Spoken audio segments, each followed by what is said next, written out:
Llevaba 26 años construyendo una vida para una mujer que, a las 6 de la tarde de un martes cualquiera, contestó mi llamada.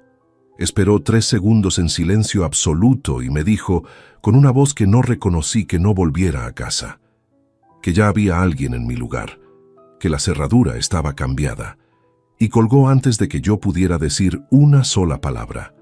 Antes de continuar, suscríbete y activa la campanita, porque cada día publicamos nuevas historias.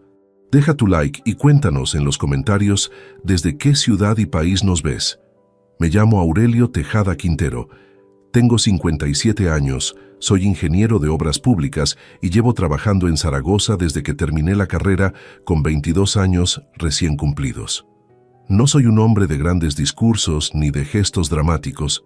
Soy el tipo de persona que llega puntual, que cumple lo que promete y que, cuando algo le preocupa, prefiere callarse y resolver antes que levantar la voz.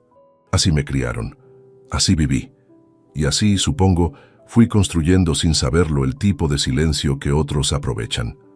Vanessa Llorente Solano y yo nos conocimos en el invierno de 1997, en una cena de empresa donde ella trabajaba como auxiliar administrativa y yo acababa de firmar mi primer contrato como técnico en una constructora mediana de Zaragoza.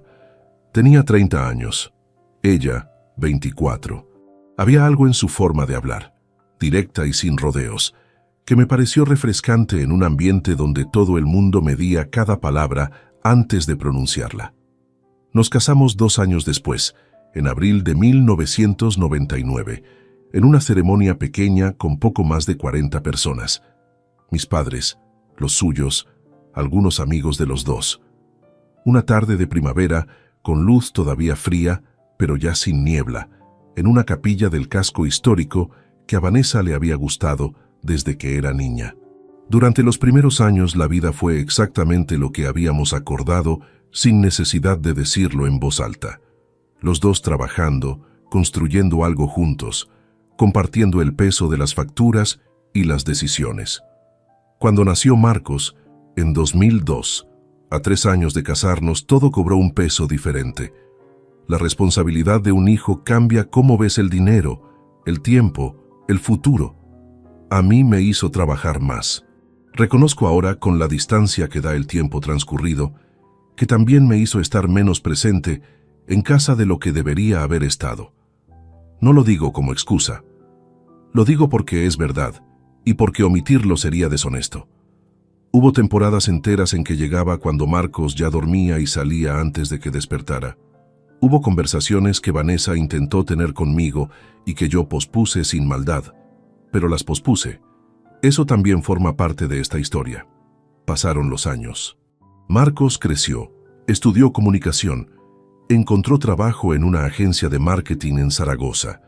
Vanessa fue ascendiendo en su empresa hasta llegar a gerente administrativa, un puesto que le exigía más horas y más desplazamientos.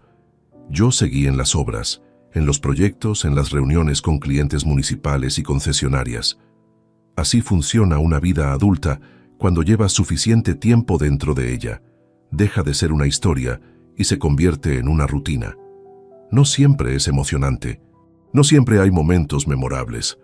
A veces son solo años que pasan mientras tú estás mirando en otra dirección. Ese martes de octubre no tenía nada de especial. Me levanté a las 6:20 de la mañana como cada día laborable. Desayuné de pie en la cocina porque Vanessa ya se había ido. Tomé el coche y llegué a la obra del viaducto en el que llevábamos trabajando 5 meses con un equipo de 14 personas. El día fue largo, pero sin sobresaltos. Revisé los cálculos de carga del tramo central. Tuve una reunión con el aparejador a mediodía en la que discutimos un ajuste en los anclajes del Pilar 4 y firmé 3 albaranes por la tarde. El olor a hormigón fresco y tierra removida que llevo 30 años sintiendo en las obras. El ruido constante de la maquinaria pesada como fondo de cualquier conversación. Todo exactamente igual que siempre.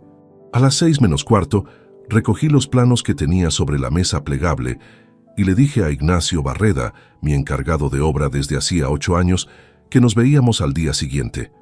Caminé hasta el coche, tiré el casco al asiento de atrás, encendí el motor Y como hacía casi siempre, llamé a Vanessa para avisar de que salía. Era una costumbre que teníamos desde hacía años, no un ritual cargado de significado, simplemente un aviso práctico para coordinar si había que comprar algo de camino o si la cena ya estaba preparada. Marqué su número. Respondió al primer tono. Eso ya fue distinto. Vanessa casi nunca respondía al primer tono. Generalmente dejaba sonar 2 o 3 veces, especialmente en horario de trabajo o cuando estaba en una reunión. Dije, «Vanessa, salgo ahora. En 40 minutos estoy en casa». Silencio. No el silencio de una mala conexión, ni el de alguien que está terminando una frase antes de responder. Fue un silencio tenso, denso, como el de alguien que lleva tiempo preparando exactamente lo que va a decir y en el último momento duda si de verdad va a decirlo. 3 segundos. Los conté sin querer. Entonces, habló. Y lo que dijo no fue una pregunta, ni una explicación, ni el comienzo de ninguna conversación. Fue una sola frase pronunciada con una calma que no correspondía en absoluto a lo que significaba. No vuelvas a casa. Ya hay alguien en tu lugar. No intentes entrar. Ya cambié la cerradura. Y colgó. Me quedé con el teléfono en la mano, el motor encendido, el ruido del tráfico de la tarde de fondo y un silencio interno que no sabría describir de otra forma que como el sonido de algo que se parte limpiamente, sin astillas. No fue un grito interior, ni fue pánico. Fue algo más parecido al vacío que queda cuando retiras un objeto que llevaba mucho tiempo ocupando un espacio, y de pronto ese espacio ya no tiene forma reconocible. Marqué su número de nuevo. Comunicaba. Lo intenté 3 veces más en los 2 minutos siguientes. Siempre comunicaba. Al cuarto intento el tono cambió. Número apagado o fuera de cobertura. Para siempre, aunque en ese momento yo todavía no lo sabía. Permanecí 5 minutos en el aparcamiento de la obra sin mover el coche. Tenía 57 años, 26 de matrimonio, una hipoteca pagada en el barrio de Delicias, un hijo de 27 y una vida entera construida sobre algo que, según acababa de descubrir, llevaba tiempo siendo otra cosa por dentro. Arranqué. No sé exactamente qué esperaba encontrar cuando llegué a nuestra calle. Quizá que hubiera sido un malentendido. Quizá que Vanessa hubiera reaccionado de forma desproporcionada a algo que yo no recordaba haber hecho.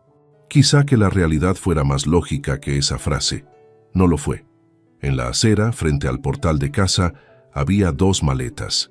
Las reconocí antes de terminar de aparcar. La grande de color gris antracita que compramos hace años en una tienda del Paseo de la Independencia, y la mediana azul marino que Vanessa había querido tirar el año anterior porque la rueda izquierda chirriaba al rodar. Las 2 rellenas, cerradas, colocadas en la acera con una precisión que me resultó casi insultante. No tiradas, colocadas, ordenadas.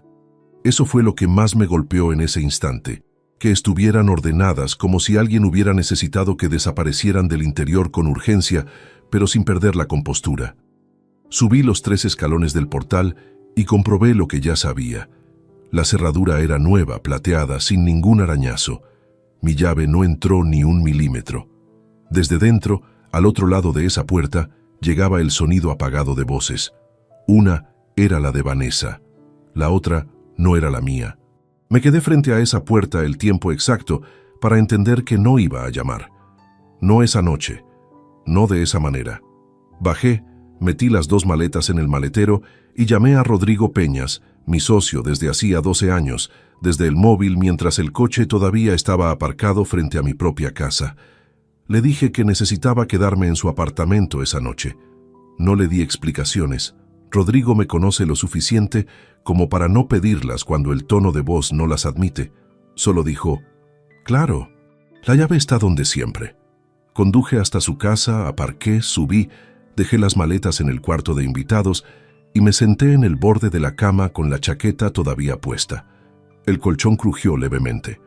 Olía a habitación cerrada, a madera vieja y a algo indefinido que no era el olor de mi casa. Eran las 8:16 de la noche de un martes de octubre.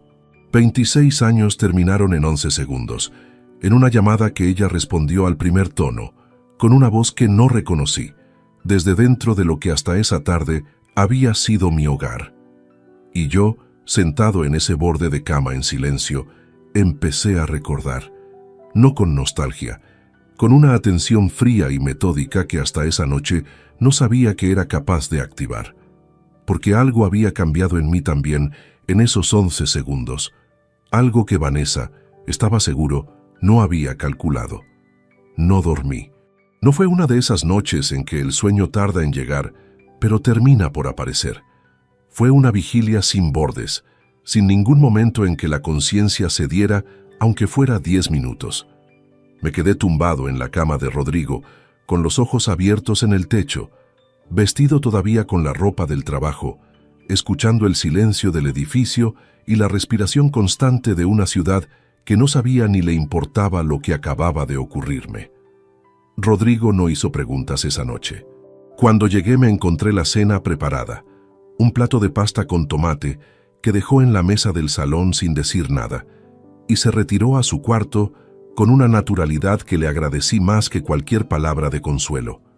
Rodrigo Peñas lleva 12 años siendo mi socio y me conoce lo suficiente como para saber que hay momentos en que el silencio del otro es la forma más honesta de estar presente.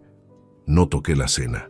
Me senté frente al plato durante casi 20 minutos mirando sin ver, con el tenedor en la mano, y el pensamiento girando sobre sí mismo sin encontrar un punto fijo. Después, recogí el plato, lo dejé en la encimera y me encerré en el cuarto de invitados. La cama olía a suavizante azul, de esos que dejan un rastro limpio pero impersonal. Apagué la luz. Me quedé inmóvil. La quietud no sirvió de nada. Empecé a repasar. No los grandes momentos. No los aniversarios ni las discusiones que uno recuerda, porque dejaron alguna huella visible. Repasé lo pequeño, lo cotidiano, el tipo de detalles que se procesan en su momento sin archivarse conscientemente porque no parecen importantes, pero que el cerebro guarda igual, en algún lugar donde no se clasifican como recuerdos, sino como fondo, como contexto, como el ruido continuo de una vida que uno asume como estable. Recordé una tarde de junio. No sé el día exacto, pero era junio porque todavía había claridad a las 9 de la noche. Vanessa había llegado tarde, cerca de las 10, con el pelo húmedo y la explicación de que se había quedado en el gimnasio con una amiga. Le pregunté cuál amiga y dijo un nombre, Lucía, que yo asociaba vagamente con una compañera de su oficina. No le di más importancia. Me pareció completamente ordinario. Pero tumbado en esa cama, algo en ese recuerdo no encajaba. Vanessa no iba al gimnasio entre semana por las tardes. Iba los sábados por la mañana, siempre antes de las 9, sin excepción. Llevaba años siendo así. No recordé haberle preguntado nada más aquella noche de junio. Simplemente lo acepté. Seguí tirando del hilo. Los fines de semana del otoño anterior, cuando comenzó a quedar con amigas, con una frecuencia que antes no existía. Sábados que pasaba fuera de casa desde el mediodía hasta la noche. Algún domingo también. Yo estaba inmerso en el proyecto del viaducto, con cronogramas apretados y más carga técnica de la habitual, y lo recibí como algo natural. Ella tenía su vida social, yo tenía mis responsabilidades profesionales. Así funciona una convivencia larga cuando cada uno asume que el otro sigue siendo quien siempre fue. Recordé una noche de diciembre en que su teléfono vibró 3 veces sobre la mesita mientras ella estaba en el baño. No lo miré. Nunca había mirado el teléfono de Vanessa, no por ninguna norma explícita entre nosotros, sino porque nunca había tenido razón para hacerlo, o eso creía. Recordé también que en los últimos meses había dejado de contarme cosas del trabajo. No fue un cambio brusco, sino gradual, tan gradual que yo no registré la ausencia, porque estaba ocupado con mis propios asuntos. Antes mencionaba incidencias de la oficina, conflictos con proveedores, tensiones con algún compañero. Conversaciones normales al final del día. En algún punto esas conversaciones desaparecieron y ninguno de los dos señaló el vacío. La distancia entre dos personas rara vez es un evento. Casi siempre es una acumulación de silencios que nadie decide romper porque nadie en ese momento comprende que el silencio se está convirtiendo en la estructura misma de la relación.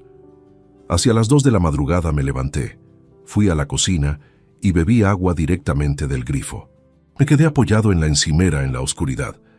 Desde la ventana se veía la calle desierta bajo la luz amarilla de las farolas y el asfalto con el brillo húmedo de una llovizna que había caído mientras yo estaba encerrado en ese cuarto. Pensé en Marcos. Mi hijo tenía 27 años y vivía a 4 kilómetros del que hasta esa tarde había sido mi hogar. No nos llamábamos con mucha frecuencia, tampoco por ningún distanciamiento concreto, simplemente porque cada uno tenía su ritmo y los dos lo habíamos aceptado sin cuestionarlo. Las veces que quedábamos, las conversaciones giraban alrededor de su trabajo o de asuntos superficiales que ninguno de los dos hacía esfuerzo por profundizar. En ese momento, de pie en la cocina a oscuras, me pregunté si Marcos sabía algo, si llevaba tiempo sabiendo algo y había optado por no decírmelo. No quise seguir por ese camino. Hacerme preguntas sin ningún dato concreto a las 2 de la mañana no iba a llevarme a ningún lugar que no fuera el agotamiento. Volví a la cama. Seguí sin dormir. A las 4:30 empecé a pensar en el dinero. No sé por qué fue en ese momento y no antes. Quizás porque la mente, cuando asimila un impacto de esa magnitud, lo hace por capas y la económica tarda más en activarse que la emocional. O quizás porque fue entonces cuando la frialdad empezó a instalarse de verdad, reemplazando el aturdimiento por algo más parecido a un análisis claro. Teníamos una cuenta conjunta desde el inicio del matrimonio.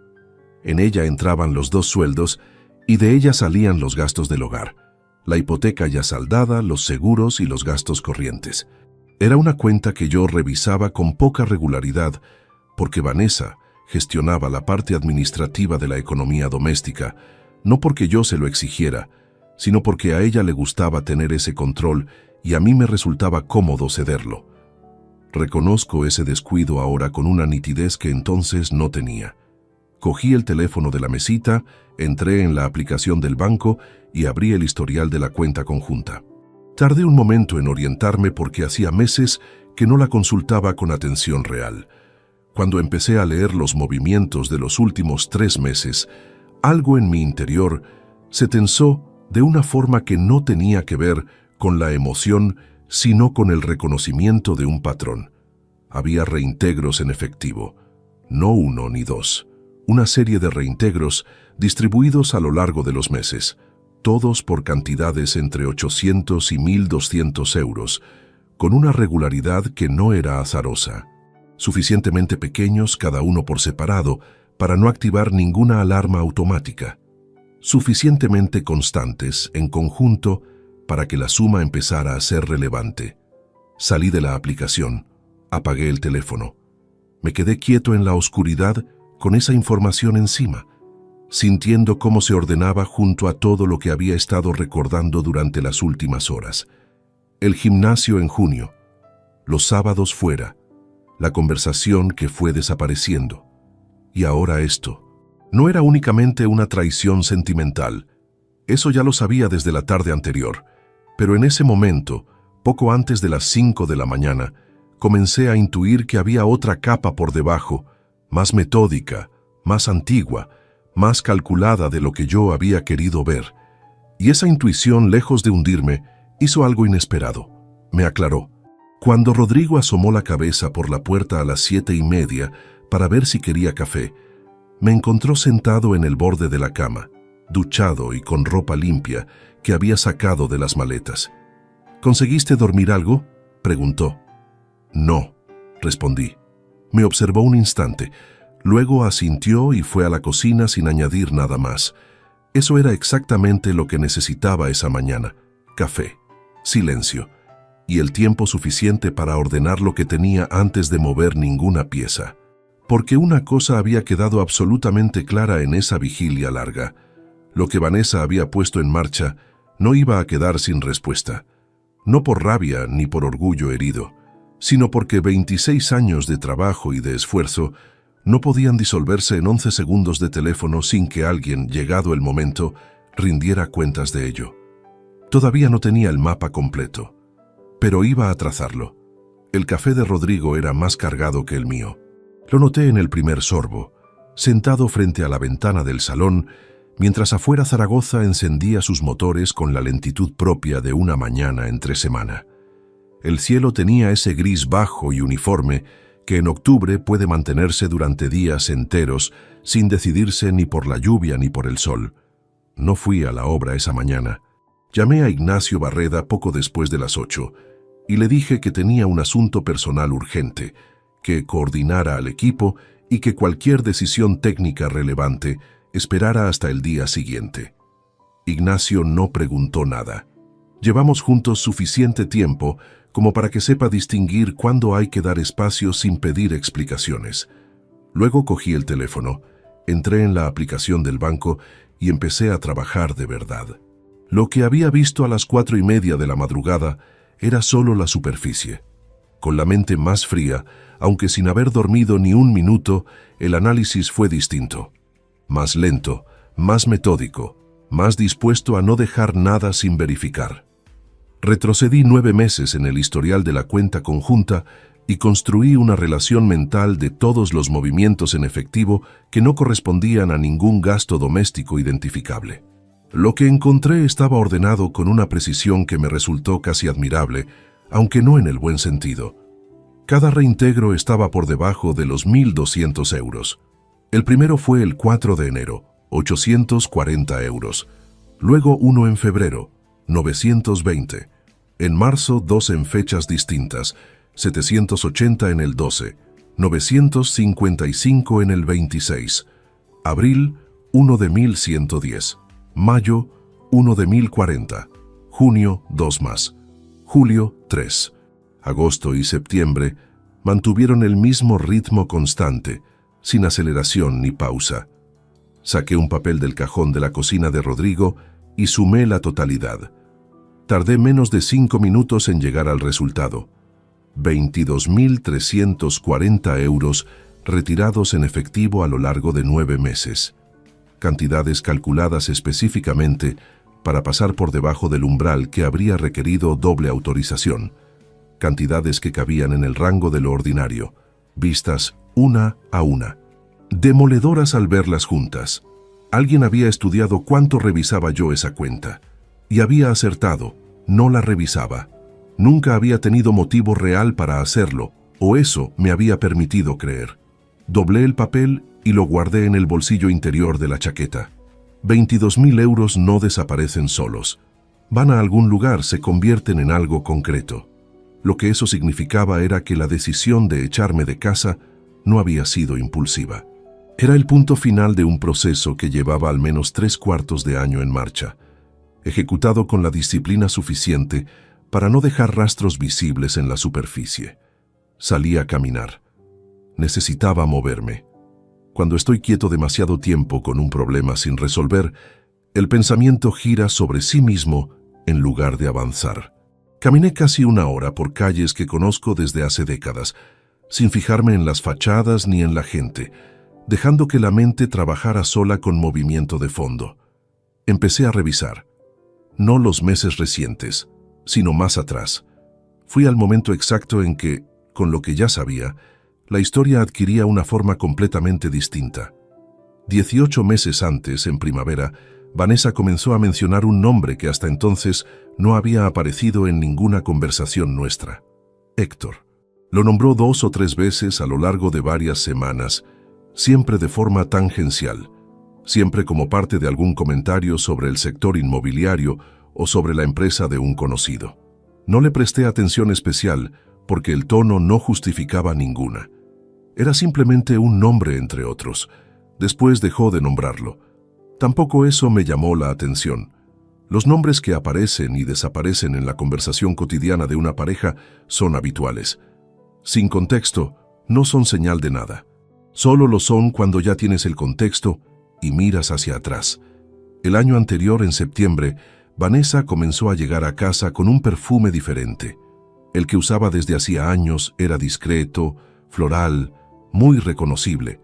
Este era más intenso, más cálido, el tipo de fragancia que se aplica antes de una reunión social, no al final de una jornada laboral. Se lo señalé una vez con la ligereza de quien observa algo sin darle peso. Dijo que había probado uno nuevo que le regaló una compañera. Cerré el asunto ahí mismo. Recordé también que en los últimos 12 meses habíamos dejado de cenar juntos más de 3 noches por semana. No por ninguna discusión, sino porque sus horarios de regreso se volvieron impredecibles y yo había adoptado la costumbre de cenar antes si llegaba primero. Así se normalizan sin que nadie lo decida, cosas que no deberían normalizarse. Recordé una tarde de febrero en que entré al dormitorio y ella cerró la pantalla del portátil con un movimiento rápido que no correspondía a la naturalidad de quien no tiene nada que ocultar. Me miró y sonrió. Yo no dije nada. El momento pasó en 3 segundos y quedó sepultado bajo el peso de todo lo que estaba gestionando ese mes en obra. Recordé que en los últimos meses dejó de preguntarme a qué hora llegaba. Esa costumbre, siempre presente entre nosotros de forma natural, desapareció sin que ninguno de los dos la señalara. Lo interpreté como la confianza tranquila de una pareja que ya no necesita coordinar cada movimiento. ¿Cuánto puede equivocarse uno cuando decide leer una ausencia como comodidad? Paré frente a una cafetería de la calle Alfonso y pedí un cortado de pie en la barra. Los hechos solos eran elocuentes. 18 meses de señales acumuladas que yo había dejado pasar porque ninguna por separado era suficiente para construir una conclusión. Eso es lo eficaz de ciertos procesos. No presentan ningún indicio que por sí solo justifique alarma. Solo se vuelven visibles cuando los unes todos retroactivamente con la información correcta delante. Lo que tenía delante era una cuenta conjunta vaciada en 22.340 euros en 9 meses. Era un matrimonio desmontado desde adentro, con una planificación que yo, ingeniero acostumbrado a identificar fallos estructurales en obras de hormigón, no había detectado en mi propia casa. Dejé la taza en la barra. Quedaba un fondo de café. Lo terminé y salí a la calle. Tenía cosas que hacer. La primera era encontrar un abogado especialista en derecho de familia, alguien que no perteneciera a ningún círculo cercano a Vanessa ni a Marcos, que trabajara únicamente con lo que yo pusiera encima de la mesa. La segunda era verificar si existían movimientos que los extractos de la cuenta conjunta no recogían, porque 22.000 euros en efectivo podían ser solo lo que había pasado por esa cuenta. Y yo todavía no sabía cuántas cuentas existían.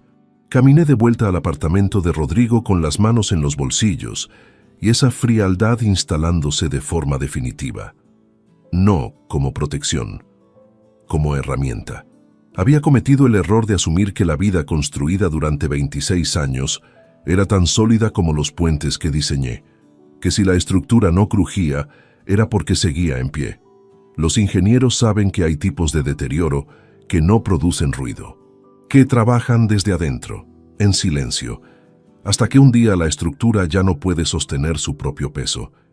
Debería haberlo sabido antes. No iba a repetir ese error. Esperé 2 días antes de llamar a Marcos.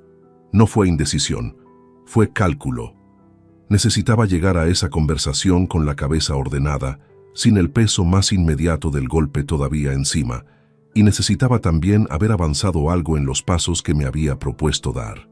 El miércoles por la tarde pedí referencias de abogados especializados en derecho de familia a un conocido del Colegio de Ingenieros que había pasado por un divorcio 3 años antes. Me dio 2 nombres. Los anoté en el mismo papel donde había sumado los reintegros. El jueves por la mañana llamé a Marcos. Respondió al tercer tono, con esa voz ligeramente ronca que tiene cuando atiende el teléfono antes de estar del todo despierto, aunque eran casi las 10. Dije su nombre. Hubo una pausa breve. «Ya sé por qué llamas», dijo.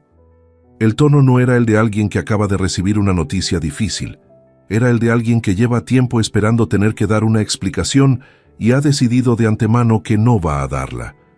«Quiero que hablemos», respondí. «En persona». Otra pausa.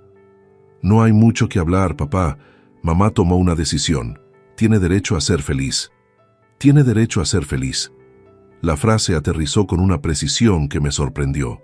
no por el contenido, sino por la fluidez con que salió de su boca, como si llevara semanas construyéndola, quizás repitiéndosela a sí mismo para convencerse de que era argumento suficiente. Eso no es una conversación, Marcos, es una frase. Es lo que hay, dijo, y colgó. Me quedé con el teléfono en la mano en la habitación de Rodrigo, sentado en el mismo borde de cama donde había pasado la noche del martes. Afuera el cielo de octubre seguía encapotado, sin decidirse. Llamé de nuevo, que esta vez tardó más en coger. Papá, no quiero discutir. No te estoy pidiendo una discusión. Te estoy pidiendo una conversación. Somos padre e hijo. Hubo un silencio más prolongado. Luego dijo, el sábado tengo algo por la tarde. Si quieres, quedamos antes, a la 1, en el bar de siempre. Allí estaré, colgué.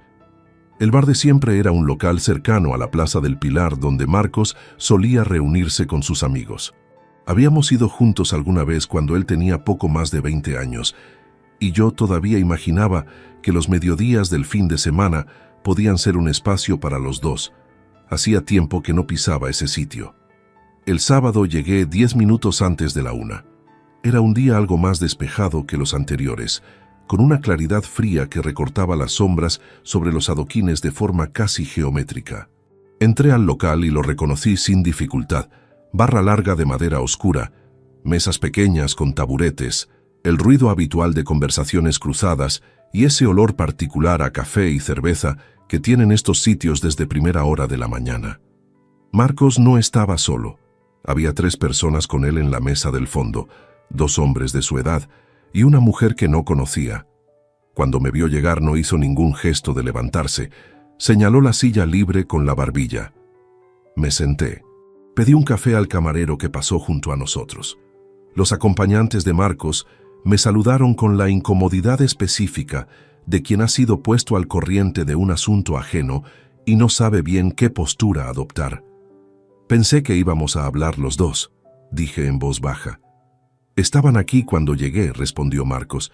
No lo dijo como disculpa, lo dijo como dato neutral. Intenté sostener una conversación durante los primeros minutos. Le pregunté cómo estaba, respondió con monosílabos. Le pregunté si había hablado con su madre desde el martes. Dijo que sí, que estaba bien, que estaba tranquila. Tranquila. Dejé pasar esa palabra sin recogerla. Luego, sin que ningún intercambio concreto lo desencadenara, Marcos elevó el volumen, no de golpe, sino con esa gradación que tiene la tensión contenida cuando decide soltarse. Mira, papá, voy a decirte lo que pienso, porque creo que alguien tiene que hacerlo. Mamá lleva años sosteniendo una situación que no le devolvía nada. Tú nunca estuviste presente de verdad. Llegabas tarde, te ibas temprano. Los fines de semana siempre había algo más urgente que la familia. Ella esperó demasiado tiempo y ahora ha elegido vivir. Eso no es traición, es supervivencia.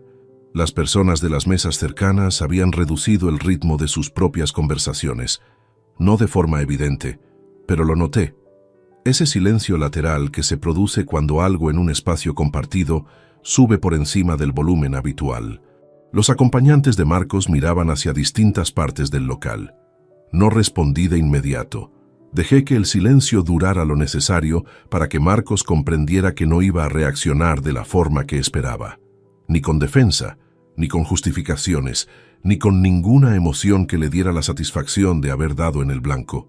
¿Hay algo más que quieras decirme?, pregunté con una calma que me costó más de lo que aparentaba. Marcos me miró durante 2 o 3 segundos. Luego dijo más despacio y con una deliberación que resultó más dura que el volumen anterior. Que no comprendo cómo puedes sentarte aquí, como si no supieras lo que le fallaste a esta familia durante años. Mamá no tuvo culpa de llegar hasta este punto. Tú la condujiste ahí. Una mujer de la mesa contigua nos miró abiertamente. El camarero se detuvo un instante en nuestra dirección antes de seguir hacia la barra. Puse la taza en la mesa. Saqué el monedero, dejé el importe exacto junto al café y me levanté sin brusquedad ni teatralidad. Ya sé lo que necesitaba saber, dije. Marcos no respondió. Salí sin darme la vuelta. La luz de octubre me golpeó en la cara al cruzar la puerta y caminé hasta el coche aparcado a 200 metros, con las manos hundidas en los bolsillos del abrigo. La sensación en el pecho no era rabia, aunque desde afuera pudiera parecerlo. Era algo más frío, algo que se parece a la claridad que llega cuando una duda que no sabías que tenías queda resuelta de manera definitiva e irreversible. Me senté al volante. No arranqué el motor. Miré el parabrisas varios minutos. Marcos sabía. No era una deducción. Su discurso en ese bar no era el de alguien que acaba de enterarse de algo. Era el de alguien que lleva tiempo armando una narrativa con la que vivir cómodo. Había elegido un bando antes de conocer los hechos completos, o precisamente para no tener que conocerlos. Esa era su decisión. Tenía 27 años y el pleno derecho a tomarla. Pero las decisiones generan consecuencias, y las consecuencias no distinguen entre intenciones y resultados. Cogí el teléfono y busqué el primer nombre de la lista: Nuria Payás Jiménez, abogada especialista en Derecho de Familia, despacho en el Paseo de la Independencia. Le envié un mensaje breve solicitando cita para la semana siguiente. Luego abrí la agenda y anoté con letra apretada lo que ya llevaba 2 días decidido y que esa mañana había terminado de confirmar sin dejar margen de duda. Marcos tenía una línea de crédito rotativo con saldo pendiente de 4.800 euros, respaldada por mi firma desde hacía 2 años. Tenía también un aval personal vinculado al contrato de arrendamiento de su piso, firmado cuando empezó a trabajar, y la entidad bancaria le exigió garantías que él no podía aportar por sus propios medios. Ninguno de los 2 vínculos se iba a renovar. No iba a llamarle para comunicárselo, no iba a enviarle ningún mensaje. Lo haría a través de Nuria, de forma formal y documentada, sin ningún margen para la interpretación emocional. Marcos había elegido sus palabras con cuidado esa mañana en ese bar. Yo iba a elegir mis actos con exactamente el mismo cuidado. Arranqué el motor. La calle estaba llena de gente moviéndose bajo esa claridad fría de octubre que lo vuelve todo más definido de lo habitual. Nadie miraba hacia el coche. Nadie sabía lo que acababa de ocurrir dentro de ese local, ni lo que había empezado a tomar forma dentro de mí desde aquella noche del martes. Solo yo lo sabía. Y por el momento, era más que suficiente. El lunes a las 10 de la mañana entré al despacho de Nuria Payás Jiménez en el Paseo de la Independencia. Era un espacio de planta baja con ventanas altas que daban a la calle, amueblado con esa austeridad funcional que tienen los lugares donde el trabajo real no necesita decoración que lo justifique. Una mesa de madera clara, 2 estanterías con expedientes ordenados por colores, una planta en el rincón que parecía tener los mismos años que el edificio. Nuria Payás tenía 45 años, el pelo recogido en la nuca y una forma de escuchar que identificas de inmediato en las personas que llevan mucho tiempo haciéndolo por obligación profesional, sin interrumpir, sin expresar reacción, sin dejar que su cara te devuelva nada hasta que decides que ya terminaste. Le expliqué la situación en orden cronológico. Empecé por la llamada del martes y terminé con los extractos bancarios. Coloqué sobre su mesa el papel donde había anotado la suma total y la distribución mensual de los reintegros. Hablé durante casi 20 minutos sin que ella dijera nada más que algún monosílabo cuando necesitaba que yo continuara. Cuando terminé, Nuria recogió el papel, lo leyó con atención y lo dejó junto a una libreta donde había tomado notas desde el principio. «Lo primero que necesito es que no mueva nada de la cuenta conjunta», dijo. «Ninguna retirada, ninguna transferencia, ningún movimiento hasta que tengamos una imagen completa del patrimonio». «¿Figura su nombre en la titularidad del inmueble familiar?» «Sí. Los 2 constamos como propietarios desde la compra. ¿Hay otros bienes inmuebles a nombre de ella o de ambos conjuntamente?» «Hasta donde yo sé, no. Pero eso es exactamente lo que no puedo confirmar con certeza». Nuria asintió levemente. «Eso lo verificamos nosotros. El registro de la propiedad es público. Si existe cualquier transmisión reciente vinculada a su esposa, aparecerá». Hizo una pausa breve. «Los reintegros que me describe tienen una estructura muy específica. No es el patrón de alguien que gasta de forma impulsiva. Es el patrón de alguien que planificó durante meses cómo mover dinero sin generar señales visibles. Eso tiene relevancia jurídica considerable en el contexto de un divorcio contencioso. Contencioso. La palabra era exacta. Le pregunté por los plazos estimados del proceso. Depende de cuántas pruebas acumulemos y de cuánto decida resistir la otra parte. Con lo que me está describiendo, entre 8 meses y algo más de 1 año. Juntó las manos sobre la mesa. Pero antes de hablar de tiempos necesito pedirle algo. Disciplina absoluta. Ninguna conversación con su esposa sin mi conocimiento previo. Ningún acuerdo verbal, ningún compromiso informal, ninguna gestión económica que no hayamos revisado primero. ¿Puede comprometerse a eso? Sin ningún problema. Firmamos el contrato de representación esa misma mañana. Cuando salí a la calle eran casi las 12 y el sol golpeaba oblicuo sobre las fachadas del paseo con una intensidad que contrastaba con los días encapotados anteriores. Me detuve un momento en la acera. Respiré el aire frío con ese leve olor a piedra húmeda que tienen las mañanas de otoño en esta ciudad y continué hacia el coche con la sensación específica de quien ha dejado de estar a la deriva y ha puesto el pie en tierra firme. La segunda gestión de esa mañana no la había comentado con Nuria. Valentín Corral. Esteve tenía 53 años y un despacho discreto en una calle secundaria del barrio de San José, a 20 minutos del Paseo de la Independencia. Lo había localizado el domingo por la tarde a través de un directorio de investigadores privados con licencia, verificando sus credenciales en el registro oficial antes de llamarle. Exfuncionario de la Guardia Civil durante 21 años, especializado en los últimos 9 en investigaciones de carácter civil y patrimonial. Sus honorarios eran precisos y sin márgenes ambiguos. 110 euros por hora de trabajo de campo, con informe escrito incluido al cierre de cada fase. Llegué a su despacho a las 12:30. Era un espacio pequeño y funcional, con una mesa metálica, 2 sillas y una ventana que daba a un patio interior sin apenas luz. Valentín era un hombre de constitución media, con el tipo de quietud física que tiene la gente acostumbrada a observar durante horas sin moverse. Me escuchó con los brazos apoyados sobre la mesa y los ojos fijos en los míos, sin apartar la vista ni una sola vez. Le entregué el papel con los reintegros y le expliqué el contexto esencial. Matrimonio de 26 años, separación unilateral abrupta, cuenta conjunta con movimientos irregulares durante 9 meses y un nombre que había aparecido en conversaciones de manera tangencial 18 meses atrás. Héctor. Sin apellidos todavía, sin más que ese nombre y la certeza de que tenía peso en todo esto. Valentín copió los datos en una libreta de tapas negras con letra apretada y uniforme. ¿Tiene la dirección del domicilio familiar al que no puede acceder?, preguntó. Sí, barrio de Delicias. ¿Sabe si el individuo en cuestión frecuenta ese domicilio con regularidad? No con certeza, pero la noche que fui escuché voces desde el otro lado de la puerta. Asintió una sola vez. Necesito una semana para establecer patrones de movimiento. Si hay presencia regular documentada con fechas y horarios, quedará recogida en el informe.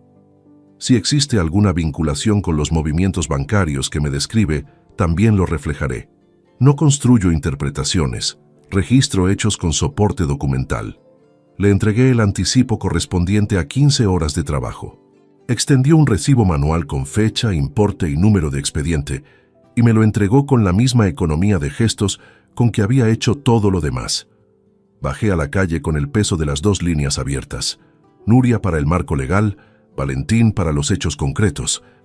2 frentes paralelos que en algún punto convergirían en algo que Vanessa no había contemplado cuando diseñó cada paso de este proceso. Lo que ocurrió 3 semanas después no me sorprendió, pero terminó de confirmar algo sobre Marcos que yo prefería no haber tenido que confirmar. Un martes a primera hora recibí una llamada de mi hijo con una urgencia en la voz que no le había escuchado antes. La entidad bancaria le había enviado notificación formal comunicando el vencimiento anticipado de su crédito rotativo, con saldo pendiente de 4.800 euros y plazo de liquidación de 15 días hábiles. La garantía que respaldaba ese crédito, mi firma, había sido retirada a través del despacho de Nuria con toda la documentación en regla. No atendí esa llamada. Tampoco las 3 siguientes que llegaron a lo largo del mismo día, ni las 2 del miércoles, ni el mensaje de texto que envió el jueves por la tarde, con un tono completamente distinto al del bar del sábado anterior. Ese tono lo reconocí sin dificultad. Era el de alguien que acaba de descubrir que el suelo bajo sus pies no era tan sólido como había asumido durante años. El aval del arrendamiento de su piso correría la misma suerte en la fecha de renovación, que caía en menos de 2 meses. Marcos lo sabría a su tiempo, también por vía formal, también sin ninguna llamada previa de mi parte. No hubo crueldad en esa decisión, tampoco ningún impulso de causar daño por el mero hecho de causarlo. Hubo únicamente la comprensión de que hay formas de sostener a alguien que no le enseñan nada y formas de retirarse que le obligan a construir algo propio. Marcos tenía 27 años, un trabajo estable y la capacidad intacta de gestionar su propia vida sin respaldo ajeno. Lo que no tenía era conciencia de que ese respaldo había existido siempre, callado, sin que nadie lo pusiera en valor. Ahora lo sabría. Y yo, al otro lado de esas llamadas que dejé sonar sin contestar, seguía con lo que tenía entre manos. Valentín me llamó el viernes siguiente a las 7 de la tarde. Dijo que tenía material suficiente para un primer informe y que podíamos reunirnos el lunes. Su voz no tenía ningún matiz especial. Era la voz de alguien que ha encontrado lo que fue a buscar y lo ha documentado sin más. Colgué y me quedé sentado en el salón del apartamento de Rodrigo con el teléfono apoyado en la rodilla. Afuera había oscurecido ya y el reflejo de las farolas entraba horizontal por la ventana, dejando una franja de luz amarilla sobre el suelo de madera. Una semana. En una semana Valentín había construido algo concreto sobre lo que yo hasta ahora solo tenía intuiciones y cifras. El lunes lo sabría todo. El despacho de Valentín olía a papel impreso y a café frío cuando llegué el lunes a las 9 en punto. Él ya estaba sentado con una carpeta delante, gruesa, con las hojas numeradas desde la primera hasta la última, con una precisión que reconocí como el idioma de alguien que aprendió a documentar en entornos donde un error de registro tiene consecuencias reales. Me señaló la silla y empezó sin preámbulos. Héctor Duque Ferrán, 46 años. Administrador único de una empresa de reformas y construcción ligera registrada en Zaragoza hace 7 años, sin antecedentes penales. Patrimonio personal moderado pero con movimientos de caja relevantes en los últimos 2 años. Abrió la carpeta por la primera sección. Primera visita documentada al domicilio del barrio de Delicias, hace 18 meses.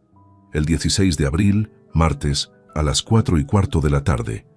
La cámara de seguridad del portal del edificio contiguo recoge la matrícula de su vehículo aparcado frente a la entrada durante 3 horas y 20 minutos. Deslizó hacia mí una hoja con una imagen en blanco y negro, granulada pero legible. Un vehículo aparcado, la matrícula visible, la fecha y hora estampadas en el margen inferior derecho con la exactitud de los sistemas de grabación automáticos. Desde esa fecha hasta la semana pasada, hay registros documentados en 42 visitas distintas, no todas captadas por la misma cámara. Hay 3 fuentes de imagen diferentes según el ángulo de aparcamiento. En 12 de esas visitas, la duración supera las 2 horas. En 4 casos, el vehículo permaneció estacionado más de 5 horas. Cogí la hoja y la estudié en silencio. La imagen era suficientemente clara para lo que necesitaba. Pero esto no es lo más relevante, dijo Valentín. Levantó la vista de la carpeta por primera vez desde que había comenzado a hablar. Me miró con la serenidad de quien está a punto de decir algo que sabe que va a cambiar el peso de la conversación. En el registro mercantil figuran 3 facturas emitidas por la empresa de Duque Ferrán a nombre de la cuenta conjunta de usted y su esposa. La primera con fecha del 3 de febrero, por importe de 4.300 euros, concepto, reforma parcial de cocina. La segunda del 18 de mayo, 6.850 euros, concepto, sustitución de suelo en zona de estar. La tercera del 9 de agosto, 8.920 euros, concepto, impermeabilización de terraza y trabajos complementarios. Hizo una pausa breve. Total facturado, 20.070 euros. Pagados íntegramente desde la cuenta conjunta mediante transferencia bancaria en las semanas siguientes a cada emisión. No respondí. Escuché. Solicité al registro de la propiedad un certificado de cargas y estados del inmueble familiar, que es de consulta pública. En la misma gestión realicé una búsqueda por titular para verificar si existen otros bienes vinculados a su esposa. Pasó a otra sección de la carpeta. Encontré un apartamento de 73 metros cuadrados en el distrito de La Almozara. Hasta hace 10 meses figuraba como bien privativo de Vanessa Llorente Solano, adquirido antes del matrimonio. El 9 de enero de este año se formalizó escritura de transmisión a favor de su hermana, Dolores Llorente Solano, por un precio declarado de 84.000 euros. Me entregó la fotocopia de la escritura. La revisé con atención. El papel tenía ese tacto levemente poroso de los documentos notariales, esa firmeza que hace que las cosas escritas en ellos parezcan más permanentes que cualquier conversación. ¿Cuánto vale ese apartamento en el mercado actual?, pregunté. Entre 135 y 145.000 euros, según referencias de inmuebles comparables en la misma zona y construcción similar. La diferencia entre el valor real y el precio declarado en escritura ronda los 50.000 euros. Cerró esa sección con gesto limpio. La transmisión se formalizó 10 meses antes de la llamada que usted recibió. El precio declarado está muy por debajo del valor de mercado, lo que en términos registrales apunta a una operación con posible simulación de contraprestación. Eso tiene nombre jurídico concreto y consecuencias procesales específicas. Recogí las hojas que había dejado sobre la mesa y las coloqué en orden dentro de la carpeta. Valentín me observó sin decir nada, con las manos juntas y los codos apoyados, con esa quietud particular de quien ha terminado de exponer y ahora simplemente espera. La imagen completa era esta: 18 meses de presencia documentada de Héctor Duque Ferrán en el domicilio conyugal. 3 facturas por trabajos de reforma que nadie había ejecutado jamás en ese edificio, cuyo importe sumaba 20.070 euros extraídos de la cuenta conjunta bajo conceptos ficticios. Un apartamento de la titularidad privativa de Vanessa, transmitido a su hermana 10 meses antes de la separación a un precio declarado que no resistía ninguna comparación con la realidad del mercado. Y los reintegros en efectivo que yo ya había calculado por mi cuenta, 22.340 euros. Las facturas de Héctor cubrían la parte principal de ese importe. El dinero no había desaparecido en el vacío. Había tomado una forma concreta. Había recorrido un camino trazado de antemano y había llegado a un destino que alguien había seleccionado con suficiente anticipación como para que en el momento de aquella llamada todo pareciera ya fuera del alcance legal más inmediato. O eso habían creído. Necesito todo esto en informe firmado con soporte documental completo, dije. Fechas, importes, fuentes, imágenes numeradas. Estará listo el miércoles antes del mediodía. 3 copias en papel y una en soporte digital cifrado. Me levanté, le estreché la mano y salí a la calle. El barrio a esa hora de la mañana tenía el ritmo tranquilo de los lunes cuando la semana todavía no ha cogido velocidad. Un par de personas mayores cruzaban con bolsas del mercado. Un repartidor dejaba cajas frente a un bar cerrado. Alguien barría la acera con movimientos lentos y regulares. Cosas ordinarias, completamente ajenas al contenido de la conversación que acababa de terminar 4 pisos más arriba. Fui al coche, abrí el maletero y saqué la carpeta de archivador azul oscuro que había comprado el fin de semana anterior. Introduje las copias que Valentín me había entregado, las numeré a mano en el margen superior de cada hoja y cerré el fecho de presión con un clic seco. Esa carpeta iba a ser la columna vertebral de todo lo que vendría después. No pensé en Vanessa con rabia mientras guardaba los documentos.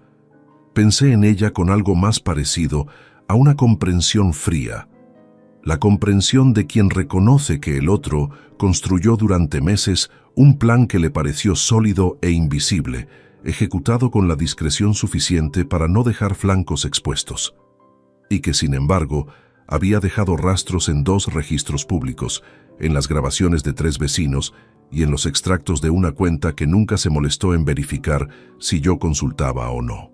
Cerré el maletero. Nuria necesitaba ese informe en cuanto estuviera listo. Con ese material encima de su mesa, el proceso dejaba de ser un divorcio ordinario. Se convertía en algo con un peso documental que la otra parte no había contemplado cuando diseñó cada uno de sus movimientos. Arranqué el motor.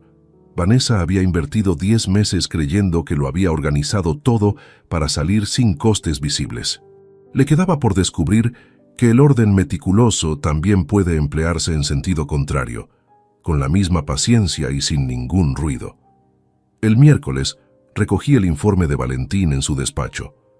3 copias encuadernadas con espiral negra y un sobre cerrado con el dispositivo de almacenamiento digital.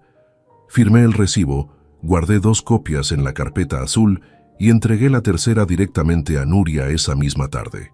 Me senté frente a ella mientras lo leía, observando cómo sus ojos recorrían cada página, con esa concentración plana que tienen los abogados competentes cuando procesan material que saben que les va a resultar útil. Tardó casi media hora. Cuando cerró la última hoja, la dejó sobre la mesa con una calma que no era indiferencia sino contención profesional. Con esto el proceso cambia de naturaleza, dijo. Las facturas vinculan a Duque Ferrán directamente al desvío patrimonial. No es solo una relación sentimental, es participación documentada en una operación económica fraudulenta con fondos de la sociedad conyugal. Eso lo convierte en parte del proceso, no en testigo. Apoyó los dedos sobre la portada del informe. Y la transmisión del apartamento a la hermana, con esa diferencia entre el precio declarado y el valor real, es exactamente el tipo de operación que los jueces de familia reconocen de inmediato. Le pregunté cuál era el siguiente paso. Solicito la anotación preventiva sobre el inmueble familiar para bloquear cualquier movimiento de titularidad. Luego presento la demanda de divorcio contencioso con relación completa de bienes e irregularidades. Su esposa recibirá notificación formal a través del juzgado. Hizo una pausa breve. ¿Sigue sin ningún contacto directo con ella? Ninguno. Manténgalo. Salí pasadas las 6 de la tarde. El paseo de la Independencia tenía ese movimiento espeso del final del día laboral. Gente caminando deprisa con la cabeza baja y el tráfico avanzando en bloque lento bajo una luz que ya declinaba con la rapidez propia de finales de octubre. Durante las semanas siguientes, mantuve una rutina que desde afuera era completamente indistinguible de la vida ordinaria. Llegaba puntual a la obra cada mañana, revisaba los avances del viaducto con Ignacio, tomaba decisiones técnicas, almorzaba en el mismo bar de siempre con los mismos compañeros. Por las tardes volvía al apartamento de Rodrigo, que para entonces había adoptado la calma práctica de un espacio compartido donde cada uno respetaba el ritmo del otro sin necesidad de negociarlo. Lo que Vanessa percibía desde su lado era el silencio de un hombre que había desaparecido sin resistencia visible, sin llamadas emocionales, sin presencia en la puerta reclamando explicaciones, sin ningún movimiento que alertara de lo que se estaba construyendo en paralelo. Ese silencio, estaba seguro, lo interpretaba como lo que le convenía interpretar. Que Aurelio Tejada había encajado el golpe y no tenía recursos para responderlo. Esa convicción era exactamente el margen que necesitaba. Lo confirmé cuando recibí un mensaje de Marcos, el primero desde la semana de las llamadas sin respuesta. Breve, con la puntuación descuidada de quien escribe deprisa. Mamá dice que si quieres llegar a un acuerdo rápido, ella está dispuesta a hablar, que sería mejor para los dos. Lo leí 2 veces, guardé el teléfono sin contestar. Ese mensaje revelaba más de lo que pretendía. Decía que Vanessa quería acelerar el cierre, que necesitaba resolver esto antes de que se prolongara en el tiempo, que algo en las semanas de silencio le había generado una incomodidad que buscaba eliminar por la vía más corta, la negociación informal, sin procedimiento judicial en los términos que ella diseñara. Quería un acuerdo rápido porque un proceso largo le resultaba inconveniente. Y lo que yo tenía reunido en la carpeta azul hacía que un proceso largo fuera exactamente lo que le convenía a ella, menos de todo. Esa noche, con la ventana entreabierta y el frío filtrándose junto al silencio de la calle, pensé en Dolores Llorente Solano, la hermana de Vanessa, a quien había visto en total quizás una docena de veces en 26 años, y que había firmado una escritura en enero sin entender completamente lo que ese papel iba a significar meses después, cuando un juez lo pusiera bajo una lupa que no admite precios declarados por debajo del valor real sin exigir explicación. Pensé también, con la honestidad que solo se permite en la oscuridad y el silencio, en lo que tenía alrededor: el cuarto de invitados de un amigo, 2 maletas ordenadas en el rincón, 57 años de vida y una carpeta de archivador como único punto de apoyo tangible. No era autocompasión, era simplemente reconocer que ese escenario pesaba, que se notaba en la espalda al levantarse y en los primeros segundos antes de dormir. El peso de una situación y la claridad para atravesarla no se excluyen. Eso también forma parte de la verdad. 3 semanas después, Nuria me llamó a media mañana. La demanda estaba lista. Habíamos revisado juntos cada apartado en 2 reuniones previas, verificando que cada cifra tuviera el documento que la respaldaba, que cada fecha cuadrara con los registros de Valentín, que no existiera ningún margen que la otra parte pudiera explotar. «Presento esta tarde», dijo. «A partir de la notificación el proceso es formal e irreversible. Una cosa más, Duque Ferrán será incluido como parte con responsabilidad patrimonial. Es posible que eso genere movimientos rápidos en su entorno. Si llega cualquier contacto a través de terceros, me lo traslada antes de responder nada». 2 días después de la presentación, un número desconocido me llamó a las 3 de la tarde. Dejé sonar. Luego llegó un mensaje desde ese mismo número. «Soy Héctor. Necesito hablar contigo. Yo no tengo nada que ver con los problemas entre tú y Vanessa. Llámame cuando puedas». Hice una captura de pantalla y se la envié a Nuria sin añadir ningún comentario. No lo llamé. Lo que ese mensaje confirmaba era precisamente lo que Nuria había anticipado. Héctor Duque Ferrán, en cuanto recibió la notificación con su nombre vinculado a facturas fraudulentas en un procedimiento judicial, había comprendido que las consecuencias se extendían mucho más allá de una historia sentimental ajena. No era el pánico de quien ha sido descubierto en una infidelidad. Era el cálculo frío de un empresario que ve su razón social aparecer en un expediente de juzgado y entiende lo que eso puede costarle. Entre Héctor y Vanessa, lo que fuera que habían construido durante 18 meses, empezaba a fracturarse en el instante exacto en que el proceso dejó de ser una amenaza teórica y se convirtió en papel sellado con fecha de registro. Las estructuras que se sostienen sobre intereses compartidos rara vez aguantan cuando esos intereses dejan de coincidir. Un ingeniero sabe eso antes que nadie. Me serví un café, lo llevé al salón y me senté junto a la ventana. Las farolas ya estaban encendidas, aunque apenas pasaban de las 6 de la tarde. El invierno se asentaba con esa discreción característica de quien no pide permiso para quedarse. Abrí la carpeta azul, revisé el orden de los documentos y la cerré. Todo en su sitio. Cada hoja numerada, cada importe exacto, cada fecha verificada 2 veces. Vanessa intuía que algo no marchaba según lo previsto. Lo suficiente para querer negociar en silencio y a toda velocidad, pero negociar requiere posición de fuerza, y la suya ya no existía en la forma en que ella creía haberla construido. El momento en que lo descubriera con precisión estaba más cerca de lo que imaginaba. La notificación llegó a Vanessa el jueves a media mañana. No me lo dijo ella, evidentemente. Me lo comunicó Nuria con la brevedad habitual de quien transmite un dato procesal sin carga emocional añadida. El servicio de notificaciones del juzgado había practicado la diligencia en el domicilio del barrio de Delicias. Vanessa había firmado el acuse de recibo en persona, y la fecha quedaba registrada formalmente en el expediente. A partir de ese momento, el proceso tenía reloj. Imaginé ese instante, aunque no me detuve demasiado en él.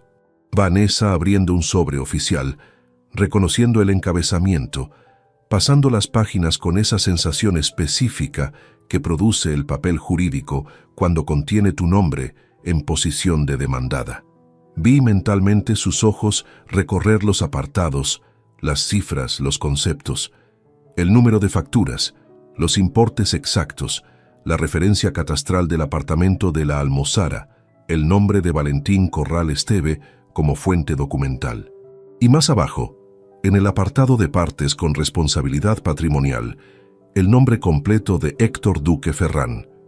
Ese detalle, estaba convencido, fue el que cambió el peso de aquella tarde en el barrio de Delicias.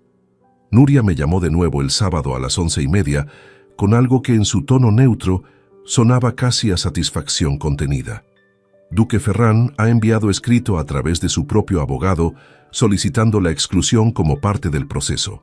Alega que su vinculación con las facturas fue de carácter estrictamente comercial y que cualquier relación de índole personal con su esposa resulta ajena al procedimiento económico. Hizo una pausa de 2 segundos. También han intentado contactar con este despacho para explorar una solución extrajudicial que le excluya del expediente. Y he respondido que el procedimiento sigue su curso con la documentación existente. No hay nada que valorar en ese punto. Colgué y permanecí con el teléfono apoyado sobre la mesa del salón. Afuera el sábado transcurría con esa cadencia pausada de las mañanas de noviembre, cuando el frío ya no sorprende a nadie, pero todavía se nota en los cristales y en el comportamiento de la gente en la calle, que camina más deprisa y con la vista más baja. Héctor había tardado menos de 48 horas en retirarse. No fue una traición calculada, o al menos no en el sentido dramático que esa palabra sugiere. Fue simplemente lo que hace cualquier persona cuyo interés principal es su propia continuidad cuando percibe que el suelo que pisaba ha dejado de ser estable. Héctor Duque Ferrán tenía una empresa con nombre propio, una reputación construida en un sector donde los contratos dependen de referencias cruzadas, y tenía probablemente una vida ordenada fuera de ese apartamento que no quería que ningún juez examinara con detenimiento. La diferencia entre afecto genuino e interés tiene esto. El primero aguanta la incomodidad. El segundo, en cuanto el coste supera al beneficio, localiza la salida más cercana sin mirar atrás. Vanessa lo sabría ya. No por ningún mensaje mío ni a través de Nuria. Lo sabría porque Héctor habría dejado de responder o habría respondido con esa distancia súbita que comunica más que cualquier explicación elaborada. 18 meses de presencia constante, de visitas documentadas en 42 fechas distintas, de facturas con conceptos inventados, de un plan diseñado en paralelo a una vida que ella había decidido abandonar, y al primer escrito con membrete del juzgado, 48 horas para desaparecer como si nada hubiera ocurrido. No sentí satisfacción por eso, o si la sentí, fue fugaz y dejó un regusto extraño, el tipo que tienen las victorias que llegan por caminos que nadie habría elegido. Lo que sí percibí fue algo más claro, la confirmación de que las personas revelan su carácter real precisamente en los momentos en que actuar con integridad les exige algo concreto. Rodrigo entró al salón con 2 tazas y dejó una frente a mí sin preguntar. Se sentó en el sillón del rincón y desplegó el periódico. Llevábamos casi 5 semanas compartiendo ese espacio y habíamos encontrado un equilibrio que no requería gestión verbal. Cada uno con sus asuntos, con la presencia del otro como fondo suficientemente sólido para que el silencio no acumulara peso. Le conté lo de Héctor en 3 frases. Rodrigo bajó el periódico, me observó un momento y lo subió de nuevo. «Ya», dijo. Eso fue todo, y era suficiente. A lo largo de la semana siguiente recibí 3 mensajes de Marcos en días distintos. El primero preguntaba si era cierto que había presentado demanda de divorcio contencioso. El segundo, 48 horas después, decía que su madre estaba muy afectada y que esperaba que yo reflexionara sobre las consecuencias. El tercero llegó el viernes por la tarde con un registro diferente, más directo y más personal. «Papá, sé que estás enfadado, pero esto va a destruir a la familia para siempre. Hay cosas que no se pueden arreglar después». Los leí los 3. Guardé el teléfono. Hacía días que habría tenido el impulso de responder de algún modo. En aquel momento no lo tuve. No porque me hubiera vuelto indiferente a mi hijo, sino porque comprendía con precisión que cualquier respuesta desde la emoción beneficiaría únicamente a quienes esperaban que actuara desde la reacción, en lugar de desde la posición que había construido durante semanas con una disciplina que me había costado más de lo que ninguno de ellos podía ver. Las cosas que no tienen arreglo, pensé, no son las que están por venir, son las que ya ocurrieron. La planificación sistemática durante meses, el dinero retirado en cantidades calibradas, el apartamento transmitido en enero, las facturas con servicios que no existieron. Eso no tiene compostura posible. El procedimiento judicial no era el problema, era la consecuencia natural de decisiones que alguien tomó creyendo que nadie las contaría. El martes de la semana siguiente, Nuria me citó para revisar la contestación presentada por la parte contraria. El abogado de Vanessa, Gonzalo Ferrer Abad, especialista en derecho de familia que Nuria conocía del ámbito profesional y describía como hábil pero con escaso margen cuando la base documental es sólida, había presentado escrito en plazo. Argumentaba distancia emocional sostenida durante años, ausencia de contribución afectiva al núcleo familiar y abandono progresivo del rol conyugal como elementos de contexto relevantes para la liquidación patrimonial. Nuria lo explicó sin variar el tono. Es el argumento que emplean cuando no disponen de defensa económica viable, trasladan el foco hacia el clima interno de la relación para intentar diluir la relevancia de las cifras documentadas. Apoyó los codos sobre la mesa con calma. Nuestra respuesta va a ser exclusivamente documental. Cada euro tiene fecha, origen y destino acreditado.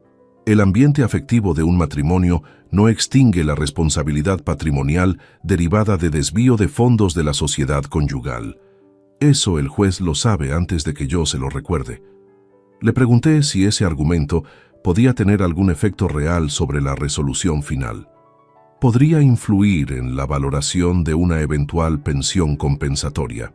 Dado que su esposa tiene trayectoria laboral consolidada e ingresos propios estables, es muy poco probable que prospere en los términos que plantean. Pasó a la siguiente página.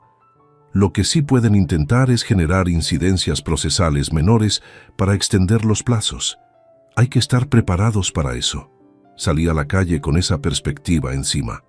La posibilidad de un proceso más largo no me generaba la inquietud que quizás habría esperado semanas atrás.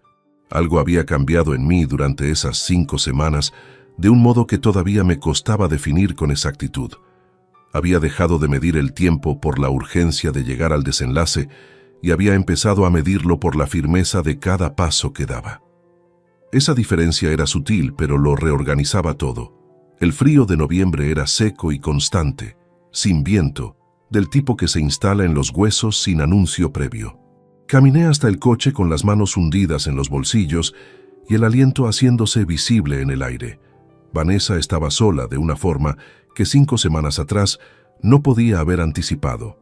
Sin Héctor, con un abogado usando argumentos de relleno porque el fondo no resistía ningún análisis serio. Con su hermana Dolores comprometida desde el expediente, con un proceso que tenía toda la documentación que necesitaba para llegar a donde tenía que llegar. Eso no era satisfacción por el daño ajeno. Era simplemente el resultado de que alguien, por primera vez en mucho tiempo, había decidido contar hasta el final. El invierno llegó a Zaragoza con esa persistencia gris que convierte las tardes en algo indistinguible de las noches. Diciembre avanzaba con la frialdad seca característica del Valle del Ebro, sin lluvia, sin nieve, con un frío horizontal que entraba por cualquier rendija y se instalaba sin anuncio previo. Fue en la segunda semana de diciembre, cuando Vanessa intentó contactarme directamente por primera vez desde aquella tarde de octubre. No fue a través de Marcos ni de ningún intermediario. Fue un mensaje enviado desde su propio número a las 9:15 de la mañana de un miércoles, con una mesura en el tono que reconocí de inmediato como el producto de haberlo reescrito varias veces antes de enviarlo. Aurelio, necesito que hablemos. Hay cosas que podemos resolver entre nosotros sin necesidad de seguir por este camino. Llámame cuando puedas. Lo reenvié a Nuria en el instante en que terminé de leerlo. Su respuesta llegó 10 minutos después. No responda. Cualquier comunicación debe pasar por este despacho. 3 días más tarde llegó un escrito formal del abogado de Vanessa, Gonzalo Ferrer Abad, al despacho de Nuria. La propuesta era la siguiente. Vanessa reconocía los movimientos bancarios irregulares y se comprometía a restituir los 22.340 euros en un plazo de 90 días. A cambio, solicitaba que Héctor Duque Ferrán fuera excluido del procedimiento y que el asunto del apartamento de la Almozara se resolviera mediante acuerdo privado con valoración conjunta. Nuria me lo expuso en la reunión del viernes con una sola frase de contexto. Es una propuesta de quien ya sabe que no controla el proceso. Le pedí su valoración técnica. Devolver el dinero ahora no extingue la responsabilidad por la irregularidad documentada. El juez tiene las pruebas y potestad para valorarlas con independencia de una devolución tardía. En cuanto al apartamento, la vía de acuerdo privado eliminaría precisamente la supervisión judicial sobre el valor real de la operación. Es lo que más les interesa evitar. Ordenó los papeles con gesto limpio. Mi recomendación es rechazar sin contrapropuesta. La respuesta salió del despacho ese mismo viernes por la tarde. Lo que siguió lo supe a principios de enero, cuando el expediente recibió el resultado de la tasación pericial del inmueble de la Almozara. El perito designado por el tribunal había establecido el valor de mercado del apartamento en 138.000 euros. El precio declarado en la escritura de transmisión a favor de Dolores Llorente Solano era de 84.000, 54.000 euros de diferencia entre el valor real certificado y el precio escriturado. El juez emitió resolución provisional declarando indicios suficientes de simulación negocial y ordenó la anotación de suspensión de la inscripción registral hasta la resolución definitiva del proceso. En términos prácticos, el apartamento quedaba bloqueado. Dolores no podía vender, hipotecar ni disponer de él de ninguna forma mientras el procedimiento estuviera activo. Nuria me explicó el alcance con su precisión habitual. Si el juez confirma la simulación en la resolución final, la transmisión queda anulada y el inmueble vuelve al inventario conyugal para su liquidación. Su cuñada habrá sido parte de un proceso con consecuencias registrales que la afectan directamente.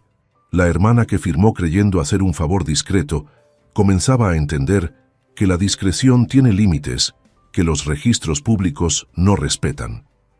Todo esto ocurría mientras la ciudad seguía su ritmo de diciembre con total indiferencia. Las luces del Paseo de la Independencia, el olor a castañas desde las esquinas, la gente moviéndose con bolsas entre escaparates iluminados.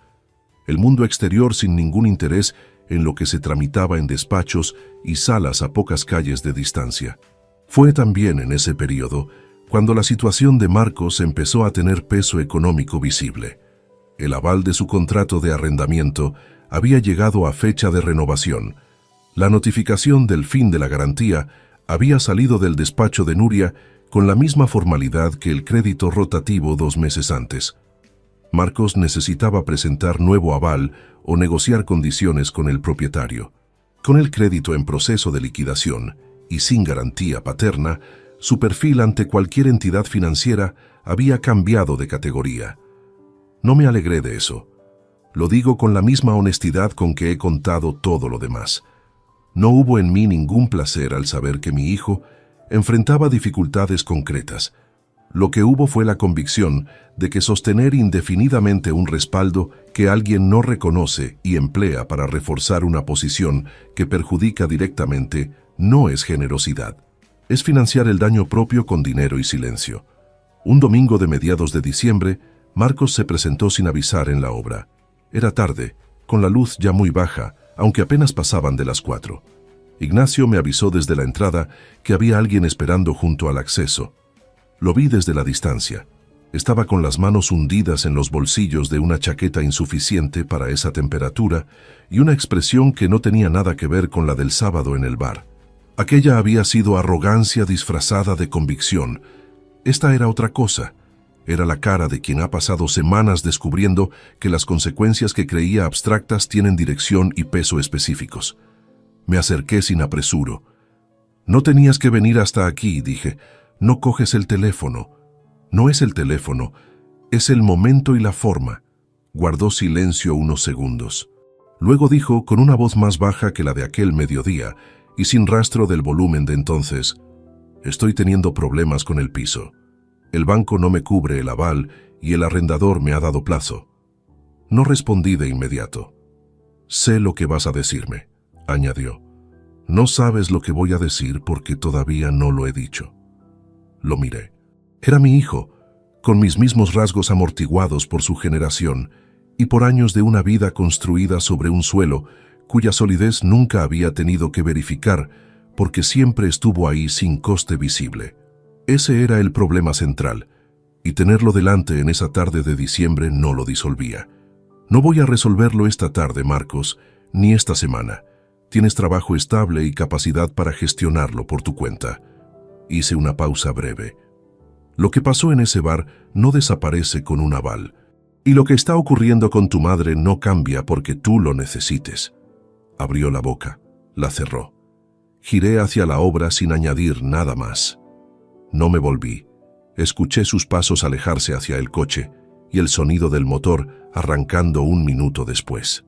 El frío del anochecer se cerraba sobre el esqueleto de hormigón del viaducto, sobre las grúas inmóviles, sobre el silencio de una obra que a esa hora ya no tenía a nadie más dentro. Extendí los planos sobre la mesa plegable y seguí con lo que tenía pendiente. Enero llegaría pronto, y con él, la audiencia. La audiencia quedó fijada para el 14 de enero, martes, a las 10 de la mañana. Llegué al edificio judicial del Paseo de la Constitución 20 minutos antes. El frío de enero era distinto al de los meses precedentes. Más denso, más horizontal, con un viento seco que bajaba desde el norte y hacía que cualquier superficie metálica ardiera al contacto. Entré al vestíbulo. Saludé a Nuria, que ya estaba revisando documentos sobre un banco de madera, y me senté a su lado sin decir nada innecesario. Tenía delante la carpeta principal del expediente y dos archivadores laterales ordenados por secciones. Su postura era la de siempre, una quietud productiva que no variaba de tono independientemente de lo que ocurriera alrededor. «¿Ha descansado?», preguntó sin levantar los ojos. «Lo suficiente». «Bien», cerró el archivador. «Entro yo. Usted escucha. Si el juez le dirige alguna pregunta directa, responda solo lo que se le pregunte, sin ampliar, sin matizar, sin añadir nada que no le hayan pedido». Asentí. A las 10:05 entramos en sala. Era un espacio funcional con iluminación fría y aire que olía a papel y calefacción forzada. Ese calor seco que produce sequedad en la garganta a los pocos minutos. Vi a Vanessa al fondo, sentada junto a Gonzalo Ferrer Abad. No me miró cuando entré. Mantuvo la vista fija en los papeles frente a ella, con una concentración que parecía costosa, como la de quien necesita un objeto en que apoyar los ojos para no encontrarse con los de nadie. La vi diferente. No era la mujer que contestó el teléfono en octubre con aquella calma que helaba. Era alguien que llevaba meses administrando una situación que había dejado de responder a sus cálculos, y eso tiene un coste físico que se instala en la postura, en el gesto de las manos, en la forma de ocupar una silla. No lo digo con ninguna intención concreta. Lo digo porque era visible. El juez Rafael Domingo Sanz entró a las 10 en punto. Edad cercana a los 60, gafas de montura delgada, economía de movimientos que sugería muchos años en ese estrado. Se sentó, revisó brevemente los papeles y declaró abierta la vista. Nuria tomó la palabra. Expuso el caso con la misma estructura que había dado a todos sus escritos, desde los hechos más concretos hacia las conclusiones, sin ornamento, sin énfasis emocional, con la precisión de quien sabe que el material habla por sí mismo y que cualquier adorno retórico solo diluye su peso. Comenzó por la línea temporal de los reintegros. Proyectó el cuadro elaborado con los extractos, 16 movimientos en efectivo, distribuidos entre enero y septiembre, todos por debajo de 1.200 euros, con una regularidad que cualquier ojo distingue de un patrón de gasto ordinario. Suma total, 22.340 euros. Luego pasó a las facturas. Colocó las 3 copias ante el juez y las explicó una a una. Fecha de emisión, concepto declarado, importe exacto, fecha del pago desde la cuenta conjunta. A continuación, presentó el informe técnico de un arquitecto colegiado. Tras inspección visual del inmueble del barrio de Delicias, no existía ningún elemento que acreditara reforma de cocina, sustitución de suelo, ni trabajo de impermeabilización en las fechas señaladas. Las instalaciones correspondían a intervenciones con más de 8 años de antigüedad. Los conceptos facturados no tenían correlato físico. 20.070 euros cobrados por trabajos que no habían existido. El juez tomaba notas sin levantar la vista. Nuria continuó con el material de Valentín. 42 registros de presencia del vehículo de Héctor Duque Ferrán frente al domicilio conyugal a lo largo de 18 meses, con fechas, horarios y fuentes de imagen individualizadas. No realizó ningún comentario interpretativo. Lo depositó ante el juez y avanzó. La escritura del apartamento de la Almozara. La desplegó junto al certificado de tasación pericial. Valor real certificado, 138.000 euros. Precio declarado en escritura, 84.000. Diferencia, 54.000 euros. Fecha de la transmisión, 9 de enero, 10 meses antes de la separación. Y entonces sacó el último documento. Era el registro de consultas al despacho de Gonzalo Ferrer Abad, obtenido por diligencias procesales. Vanessa Llorente Solano había consultado a ese mismo abogado en materia de separación matrimonial en el mes de marzo, 7 meses antes de aquella llamada de octubre. La relación letrada-cliente había comenzado mientras ambos vivían bajo el mismo techo, mientras los reintegros seguían produciéndose, mientras las facturas todavía no habían sido emitidas en su totalidad. Eso no era reacción a una ruptura, era la planificación de una. El juez levantó la vista de sus notas por primera vez desde que Nuria había comenzado. Sostuvo la mirada sobre los documentos un momento antes de anotar algo con línea subrayada. Ferrer Abad utilizó su turno para reiterar los argumentos conocidos: distancia emocional sostenida, ausencia de reciprocidad afectiva, deterioro progresivo del vínculo conyugal. Habló durante 12 minutos. El juez escuchó con la misma expresión neutra de antes. Cuando Ferrer Abad concluyó, el juez realizó 2 preguntas técnicas sobre fechas de movimientos bancarios y el momento exacto de la tasación pericial. Nuria respondió con los documentos en la mano y la referencia de página exacta. No me preguntó nada directamente. La vista duró en total 85 minutos. Salimos al pasillo. Nuria recogió sus archivadores y caminamos hasta la calle sin hablar todavía.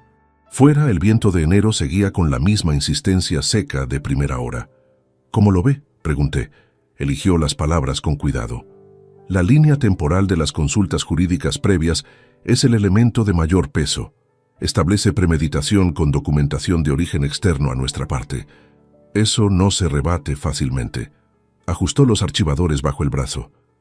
Espere la resolución. Nos despedimos frente al edificio. Caminé hacia el aparcamiento por calles que conocía de memoria, pero que esa mañana tenían una textura distinta, como los lugares que se contemplan por última vez con una perspectiva que antes no estaba disponible. La resolución llegó 22 días después. Nuria llamó a media tarde. Su voz tenía algo que por primera vez no era estrictamente neutro, algo más cercano a la satisfacción contenida de quien ha construido con cuidado y comprueba que la estructura aguanta. El juez había resuelto: desvío patrimonial documentado por importe de 22.340 euros, restitución íntegra con cargo a los bienes privativos de Vanessa Llorente Solano. Facturas por 20.070 euros reconocidas como operaciones sin correlato real, incluidas en el pasivo a cargo de la demandada. Transmisión del apartamento de la Almozara declarada nula por simulación de contraprestación. Inmueble reintegrado al inventario conyugal para liquidación. Costas procesales íntegras a cargo de la parte demandada.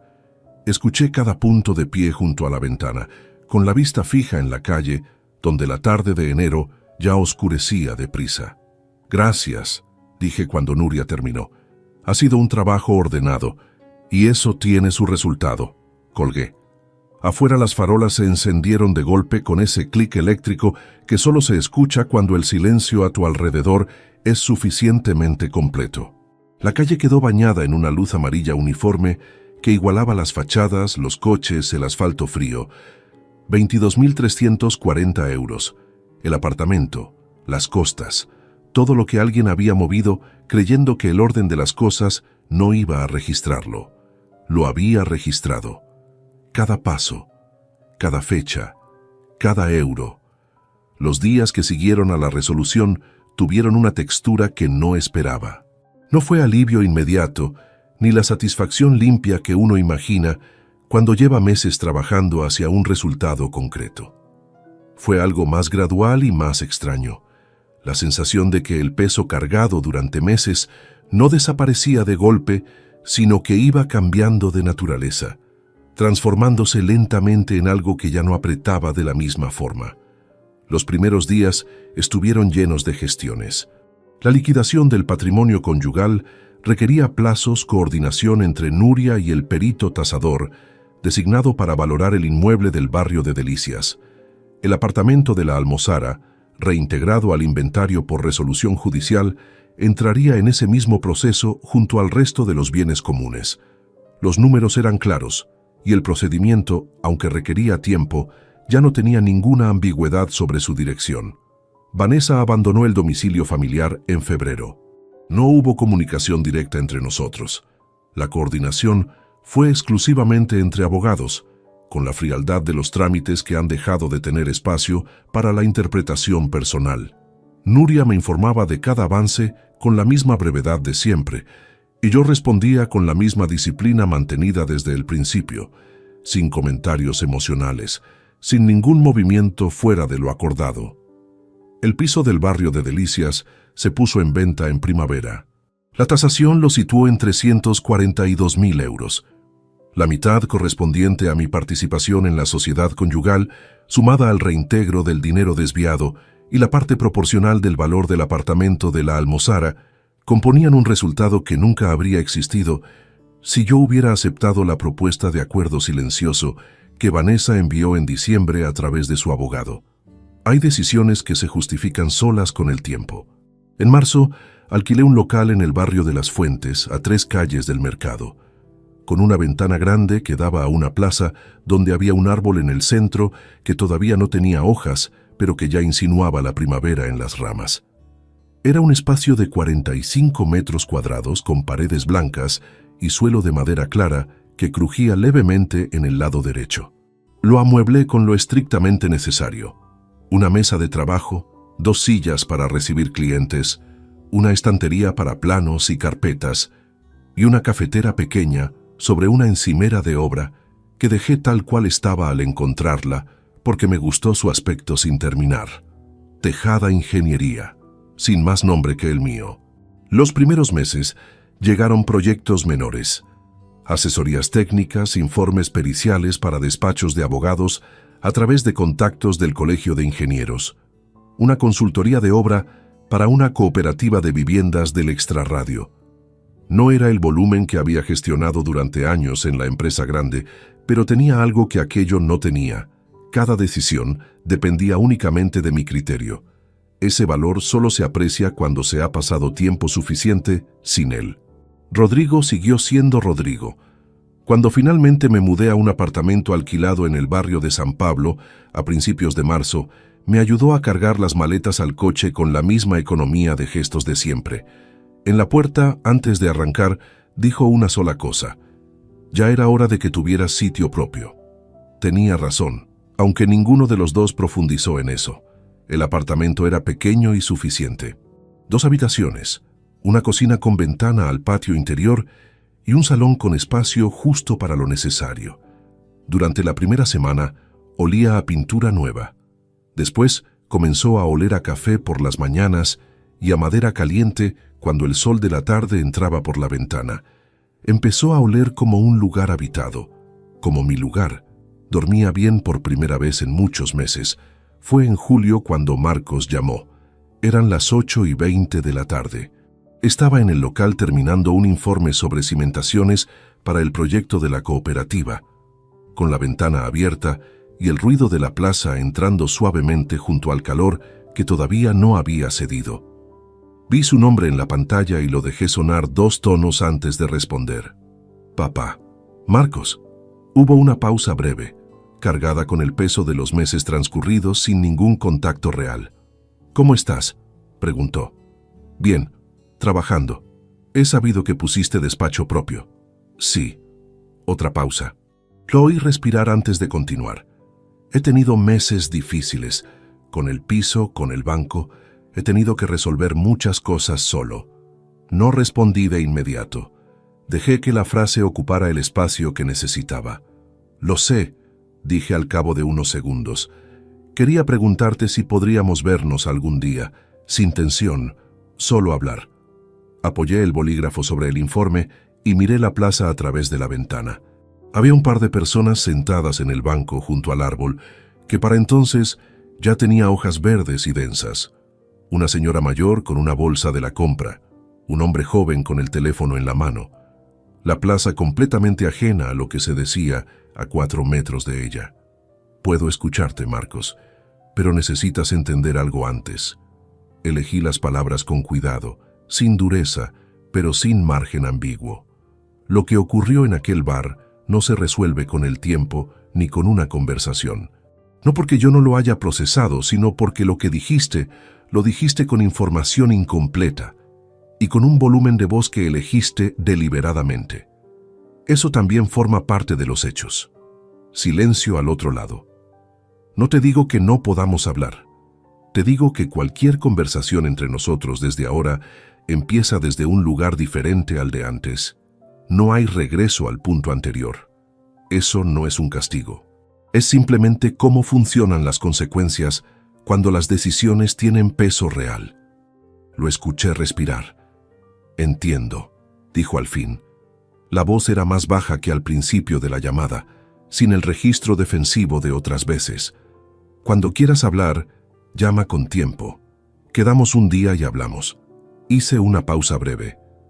Pero no esperes encontrar al mismo de antes. Ese no existe ya. De acuerdo, dijo. Colgué. Volví al informe. Las cimentaciones del edificio de la cooperativa requerían una solución de losa nervada, que llevaba media hora analizando antes de la llamada. Retomé los cálculos desde donde los había dejado, con el ruido de la plaza de fondo y la luz de julio todavía viva sobre el tejado del edificio de enfrente. No sentí ninguna agitación después de colgar, tampoco frialdad. Fue algo más parecido a la serenidad de quien ha terminado de aclarar algo que llevaba tiempo esperando resolverse, sin dramatismo y sin más palabras de las necesarias. Marcos tendría que construir desde cero la relación que quisiera tener conmigo, si es que la quería. Yo no iba a facilitar ese camino ni a obstaculizarlo. Simplemente ya no iba a ser el suelo invisible que siempre había existido sin que nadie lo advirtiera. Eso lo habíamos perdido los dos, aunque por razones distintas y desde posiciones completamente distintas. Apagué el ordenador a las 10 menos cuarto. Recogí los planos, dejé la carpeta en la estantería y lavé la taza en el pequeño fregadero de la encimera. Apagué la luz del local y cerré la puerta con llave. La plaza estaba casi vacía a esa hora. El árbol del centro proyectaba una sombra larga sobre los adoquines bajo la luz de las farolas. Caminé hasta el coche despacio, con las manos libres y sin ningún peso pendiente más allá del trabajo de mañana. 57 años. Una vida nueva con los mismos apellidos y un punto de partida completamente distinto. A veces pienso en esa llamada de octubre, en los 3 segundos de silencio antes de que Vanessa hablara, en la voz que no reconocí, en los 11 segundos que tardó en decir lo que dijo y colgar. Durante 26 años compartimos una mesa, un tejado, el mismo umbral de cada mañana, y la frase más verdadera que salió de su boca en todo ese tiempo fue la última, breve, sin nombre, sin ningún esfuerzo por suavizar lo que estaba haciendo. Esa frase me lo quitó todo en un instante, y en ese mismo instante, sin que ninguno de los dos lo supiera todavía, me lo devolvió todo también. Si esta historia te ha gustado, apóyanos con un like. Suscríbete al canal y déjanos tus opiniones en los comentarios. Para escuchar la siguiente historia, haz clic en la caja que aparece a la izquierda. Gracias por acompañarnos.